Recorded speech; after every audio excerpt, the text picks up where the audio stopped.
Cinema అయిన మహా Maruti talkies cinema ముచ్చట్లకు స్వాగతం. నేను మిస్టర్ బీన మాట సూటిగా ఉంటుంది, మ్యాటర్ క్లియర్ గా ఉంటుంది. వీడియో టాకీస్ రాజా. ఇప్పుడు మ్యాటర్ లోకి వెళ్దాం. షార్ట్ గ్యాప్ లోనే 2 టీజర్స్ తెలుగు సినిమా ప్రేక్షకుల్ని ఉక్కిరి బిక్కిరి చేసేశాయి. ఆ 2 టీజర్స్ కోసం ప్రేక్షకులు ఎప్పటి నుంచో ఎదురు చూస్తున్నారు. కానీ అనుకోకుండా ఈ 2 ఒకేసారి వచ్చేసి ప్రేక్షకుల్ని భలే ఆశ్చర్యపరిచాయి. ఒకదాంతో ఒకదానికి సంబంధం ఉండకపోవచ్చు, కానీ ఒకేసారి వచ్చాయి కాబట్టి కంపేర్ చేస్తారు, పోలికలు వెతుకుతారు, పోటీలు పెడతారు. దానిని ఎవరు కాదనలేరు, ఎందుకంటే అది సహజం కాబట్టి. ప్రస్తుతం టాలీవుడ్ లో సూపర్ స్టార్ మహేష్ బాబు శ్రీమంతుడు టీజర్ కు సంబంధించి, రాజమౌళి మ్యాగ్నమ్ ఓపస్ బాహుబలికి సంబంధించి ఆసక్తికరమైన చర్చ జరుగుతుంది. ఈ 2 ట్రైలర్స్ ను చూసి దేనికదే బాగుంది అని చాలా మంది అంటున్నారు. కానీ కొంతమంది మాత్రం ఈ రెండిట్లో ఏది బాగుంది అన్న ప్రశ్నను లేవనెత్తుతున్నారు. దానికి సంబంధించి సోషల్ మీడియాలో సర్వేలు నిర్వహిస్తున్నారు, పోల్స్ పెడుతున్నారు. ఈ 2 టీజర్స్ లో ఏది గొప్ప తేల్చేయాలి అంటున్నారు. ఇంతకీ శ్రీమంతుడు బాహుబలి ట్రైలర్స్ లో ఏది బాగుందంటారు? ఇది కొంచెం ఇబ్బంది పెట్టే క్లిష్టమైన ప్రశ్నే. కాస్త ఆలోచిస్తే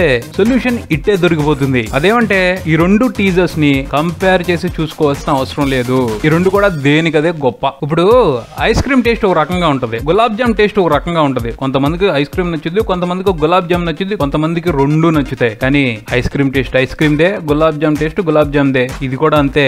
శ్రీమంతుడు ట్రైలర్ తీసుకోండి, అందులో ఎవరు ఊహించిన ఎమోషన్ ఉంది. ఆ ఎమోషన్ చాలా బలంగా ఉంది. ట్రైలర్ చూసిన వాళ్ళందరినీ వదిలిపెట్టకుండా వెంటాడుతుంది. మహేష్ బాబు, కొరటాల శివ కలిసి ఈ సినిమాతో ఏదో మ్యాజిక్ చేయబోతున్నారు అనిపిస్తుంది. ఆ ఫీలింగ్ చాలా గొప్పగా ఉంది. బాహుబలి ట్రైలర్ విషయానికి వస్తే ఎమోషన్ తక్కువగానే కనిపిస్తుంది, కానీ విజువల్ వండర్, గ్రాఫిక్స్ తోను, విజువల్ ఎఫెక్ట్స్ తోను, అద్భుతమైన సెట్స్ తోను, భీకరమైన పోరాటాలతోను ఓ సరికొత్త అనుభూతిని కలిగిస్తుంది. ఇవి కాకుండా మరికొన్ని విశేషాలు ఉన్నాయి, అవి చాలా బాగా ఆకట్టుకుంటున్నాయి. సో ఈ 2 ట్రైలర్స్ ని పోలిక పెట్టి చూడలేం, ఎందుకంటే దీంట్లో ఉన్న కొన్ని దాంట్లో లేవు, దాంట్లో ఉన్న చాలా విశేషాలు దీంట్లో లేవు. అంటే మహేష్ బాబు ట్రైలర్ లో మంచి ఎమోషన్ ఉంది, బాహుబలి ట్రైలర్ లో ఆ ఎమోషన్ కనిపించలా. కానీ బాహుబలి ట్రైలర్ లో బీభత్సమైన విజువల్ ఎఫెక్ట్స్ ఉన్నాయి, అవి శ్రీమంతుడు ట్రైలర్ లో లేవు. అయినా కూడా దేని స్పెషాలిటీ దానికి ఉంది. పోతే ఈ 2 సినిమాలకు సంబంధించి పోలిక సమస్య ఇక్కడతోనే తీరిపోతుంది అని అనుకోవడానికి లేదు. కావాలనే టైం ఈ 2 సినిమాలని భలే సెట్ చేసినట్టుంది. ట్రైలర్స్ 2 ఒకే సమయంలో బయటకు వచ్చాయి. అలాగే ఆడియో రిలీజ్ ఫంక్షన్ కూడా దగ్గరలోనే జరిగేట్టు కనబడుతుంది. ఆ పైన ఈ 2 సినిమాలు జూలైలోనే ఒక వారం గ్యాప్ లోనే విడుదలయ్యేట్టుగా ప్లాన్లు చేసుకుంటున్నాయి. మొత్తానికి